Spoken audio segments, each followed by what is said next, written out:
Pneumonia welcomes you. This is Humaira, and in today's video we are going to learn about plant-based meats. What are these, how are they made, and are they healthy? So let us get started and know about them.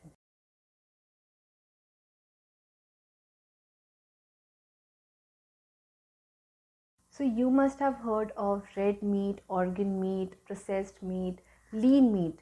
But what is plant-based meat? Well, these are for the vegetarians. Plant-based meat are made of protein like soya, beans, there are dals, etc. And these are highly processed where to add the red or brown color of the meat, they add pigments, and to give that juiciness of the meat, they add oil.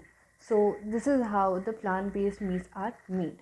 Other products like mushroom, wheat, gluten, and other sources of protein are also mixed to make them into a plant-based meat. Some of the binding agents like nuts, seeds, or veggies are added to the meat, and yeast is added to increase its umami flavor and make it more meatier. And to increase the nutritive level, they add vitamin B12, zinc, iron, etc. These are, however, naturally found in animal sources. Now the question arises, plant-based meats are healthier. Healthier than? Yes, they are healthier than animal protein because it has low calorie and there is low saturated fat in it. But the problem is that the nutrients or the macros that you find in animal sources are naturally present in them, whereas in the plant-based meats these are artificially added or they are being processed to reach that level. Although it might look that plant-based meat are better than animal-based meat, but let me tell you that in order to bring that palatable taste to these plant-based meats, they add a lot of sodium, which is not required for animal sources because they're already having the flavor in their fat.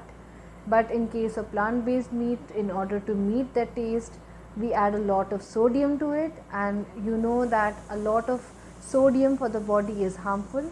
It can cause hypertension, it can cause stroke and other issues. Yes, of course, red meat increases the risk of cholesterol, heart diseases, type 2 diabetes, obesity.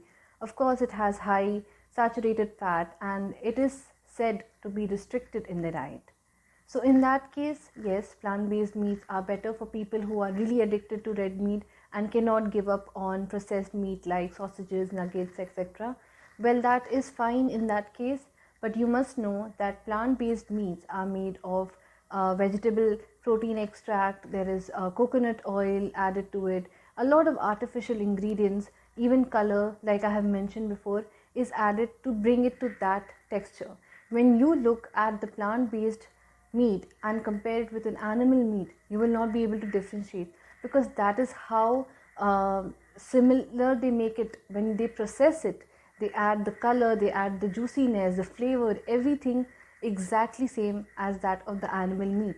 So if you are not told that this is not animal meat, you might not even realize that it is actually not an animal meat. And another important thing that we need to keep in mind is that when you are freezing these plant-based meat, or whether it is any processed meat, the animal source meat, it is frozen. So you should know that there are so many preservatives added to it. There are so many agents added to increase the shelf life. So anything that is not naturally procured, that is not naturally consumed in its actual form, is not healthy. As simple as that. So if you're having a plant-based source, which is as it is from the way it is being originated, then there's no harm. If you process it, highly process it to an extent that it becomes something else that you can't even recognize it, then there's something wrong, right? We compare the nutritive value of animal-based protein and plant-based protein, you will see that the protein content is higher in animal source because they don't have any carbs. They have protein and they have fat. Yes, good amount of fat also.